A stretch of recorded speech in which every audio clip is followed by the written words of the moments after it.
Даниэль Ажиевдин УКМКга 44 миллион сом которгону жалганбы? УКМК Ажиев мамлекеттик казынага демөөрчүлүк кылып 44 миллион сом кошкон деген маалыматтарды четке какты. Ал 500 миң долларды тергөөгө тынымсыз сунуштаган дейт комитеттен. Жыйынтыгында Ажиевдин аялынан 500 миң доллар алынып, мыйзамда белгиленген тартипте камакка алынган.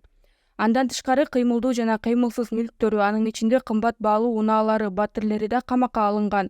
Ал бюджетке өз ыктыяры менен каражат которду деген маалымат чындыкка дал келбейт. Анын жүйөлөрү негизсиз дешти УКМКдан.